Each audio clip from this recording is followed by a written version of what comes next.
তারেক রহমানের প্রতি মানুষের ভালোবাসা এটা অকল্পনীয় ছিল। উনি দেশে ফেরার পর মানুষের যে উচ্ছ্বাস উদ্দীপনা ও ওনার প্রতি ভালোবাসা মানুষ মানে এটা বলা বাহুল্য যে উনি দেশে 18 বছর পরে প্রত্যাবর্তন হয়েছেন।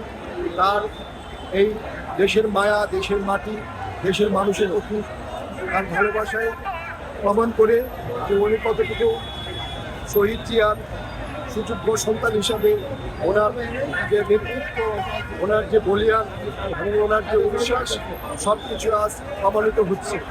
এবং যাদের জন্য উনি দেশে বাইরে ছিলেন তারা আজকে দেশ থেকে বিতাড়িত হয়েছে জনগণের ধাক্কায়। জনগণ তাদেরকে দেশ থেকে বিতাড়িত করেছে এবং তাকে সজোরে বরণ করে নিয়েছে।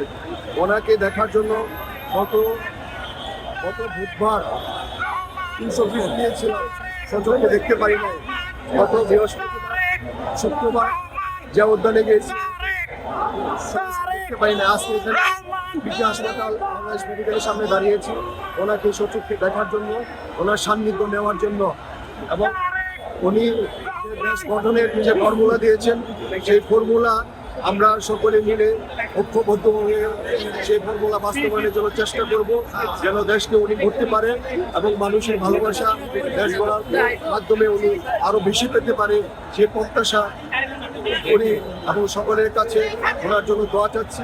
এবং ওনার মা বেগম খালেদা জিয়া 3 বারে প্রধানমন্ত্রী ছিলেন, ওনার জন্য দোয়া চাচ্ছি যেন দেশবাসী ওনার জন্য দোয়া করে এবং উনি সুস্থ হয়ে এবং এদেশে ফিরে আসতে পারে এবং জনমানুষের সম্মুখে ফিরে আসতে পারে এবং দেশ গড়ার কাজে উনি কিছু সাক্ষী রাখতে পারে, নতুন করে দেশকে ধরতে পারে।